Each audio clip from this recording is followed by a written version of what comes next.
Lots of kids have dreams of running away and joining the circus. This is the story of me and a few other kids who actually do it. We are first-year troopers who joined the country's only traveling youth circus, Circus Smirkus. 3, 2, 1.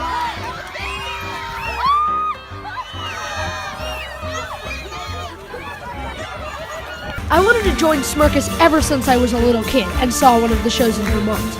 Magical, beautiful, fantastic shows performed by kids. Congratulations on your acceptance to the Circus Smirkus 2016 Big Top Tour. I auditioned for 3 years before I was accepted. Last summer, at 13, I headed out on the road with 30 kids, 60 staff, and a big top tent. We toured all over New England and New York, performing 66 shows in 16 cities over 7 weeks. Long 14-hour days that completely confused what day of the week it was, what city I was in, and even what meal I was eating. It was both the happiest and most intense summer of my life. Along the way, I talked to other first-year troopers and asked them to share their Smirkus stories too. Why did you do it? What's it like? What did you get out of it? Would you do it again? This is my behind-the-scenes glimpse of life as a first-year Smirkus trooper.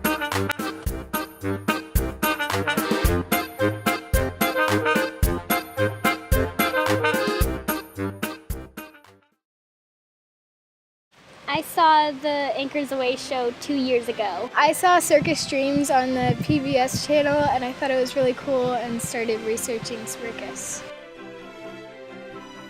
When I saw that show 2 years ago, I saw there was this one pyramid with 3 spokes on it, and on the end of 2 of the spokes there was Ariana on one end and Ella on the other end. And this 3rd spoke was empty. And I'm like, that's my spot. I should audition. I went to Smirkus Camp in 2014 and we went and saw the show as a field trip. And it was so awesome. And I had wanted to be in it since. And I just loved it. To prepare for tour, like once I found out I got in, it kind of gave you like a couple things that you need to like work on, like strength-wise, and like I definitely pushed myself to get better because I knew that like once I got there, coaches would be looking to see like what my skills were, and that would definitely like reflect what I was doing in the show. I'd taken a couple circus classes for fun, but like I'd never taken circus as like a real thing. And then like I added 20 hours of gymnastics and exercise and circus training.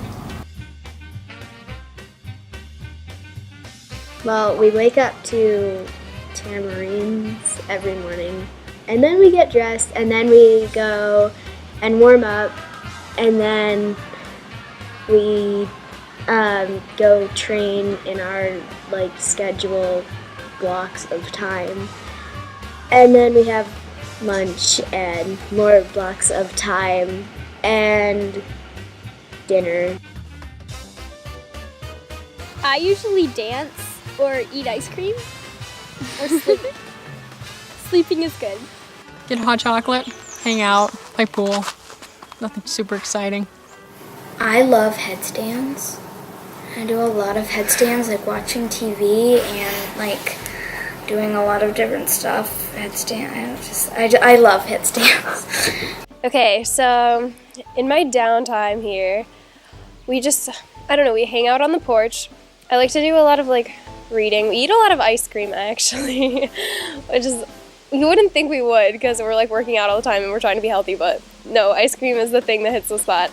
And just like hanging out and like talking to people and like connecting with people is really amazing because like we're all from different parts of like the US, and I feel like we all have like our different stories and everything, and it's nice to like talk to people that have had different experiences than you, and like just like you learn so much talking to different people of different ages, which is really special. Our trailer, The Abode, is a pretty fun trailer. We have some good times there. People can leave their mark on the walls. Yeah, it's a good place if you want to chill out, or just a good place to come back to after a long day of training. Physically, I feel really good. The first couple of days were kind of hard and my body's still like adjusting to like the physical demands. Like now that we're just running our acts and stuff, it's been like my body's getting into the swing of it, which is nice. And then also mentally I'm feeling really good because like I thought I was gonna be more homesick and like I am, but it's nice to have like the whole community and the whole like community of Smirkus around us to like support us and just like know that we're still home even though we're not where we live. I wake up, I have breakfast with my host family and whoever else is in my homestay, and then we drive to site and we will, if it's a setup day, then we'll set up. If it's not, then I might do some training and I'll probably start on my hair and makeup, and then we might have rehearsals if it's not a setup day too. And then I'll have another meal, which would be breakfast or lunch, who knows which, somewhere in between. And then we have warm-ups, and then more hair and makeup and costumes, and then it's a show, and then it's more rehearsals and another meal and another show, and then you tear down if it's tear down day or go home. A drum day is the day between sites, so when tent crew is moving the tents and setting up the tents, we have a day off basically while we travel between sites. Well, setup and tear down are when we move all the props and stuff we bring with us from site to site on and off the truck. There's like specific order on how it's packed into the truck and how it's set up within the backstage tent and within the chapiteau, the big tent, the big top. I mean, there's nickel bets, where you bet for people to do different things, usually eat gross things, and then you give them a nickel.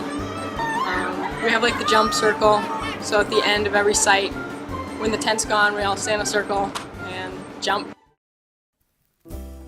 I don't get physically tired, I get mentally tired, or like socially tired, because you're with people all the time. I mean, tour's a lot of work, but it's also a lot of fun. And you do it with everyone else, and so you have good and bad days, and so does everyone else. And it's good. It's really good. We also have a lot of hot sauce. A day after, it was kind of hard, so I didn't know anybody super well. A week after, I'd have felt more comfortable, and then a month after, I felt part of the family. Okay, Wendy. Wait.